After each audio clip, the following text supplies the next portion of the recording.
Okay guys, it's that time of the year. It is Coquito season. So I'm gonna put a quick tutorial together to show you guys exactly how I make my Coquito. So I am making a big batch because I am gifting this to some people. So adjust the ingredients as needed. I will go ahead and add all the ingredients down in the description box. So I know I'm a bit extra, but I personally like to ground my own nutmeg. You can just buy it at the store ground already, but I personally like to ground it myself. So do whatever works for you.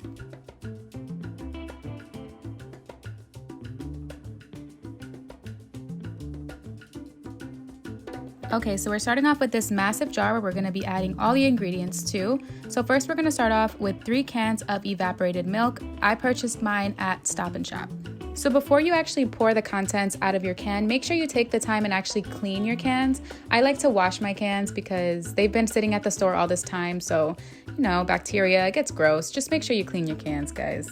And next we're gonna be using 3 cans of coconut milk. I'm using the Goya brand, which I also purchased at Stop & Shop. Okay guys, so the next ingredient that I'm adding was not a typical ingredient that I add to this.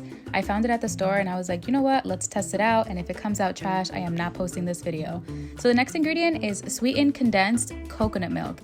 I have never heard of this, first time I've ever seen it, and it is freaking game changer. I tried it and I was like, that's it, this is a staple in my coquitos now. So I added 3 cans of the sweetened condensed coconut milk, and we're gonna also add 3 cans of sweetened condensed milk. So once we add all the condensed milk, we're gonna go ahead and mix it up really well. It seems like it's a lot of condensed milk. I'm not gonna lie, for me, it seemed like a lot, but when I went ahead and mixed it up, it just gave it such a creamy, thick consistency, which is what we're looking for, because once we add the alcohol, it's gonna loosen it up.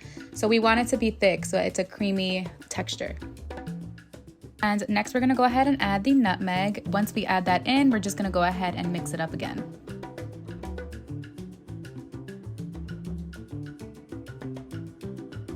So the next ingredient we're gonna add is 2 tablespoons of vanilla. This vanilla was actually sent to me from Dominican Republic, but you can go ahead and use any vanilla you have at home. It won't change the taste.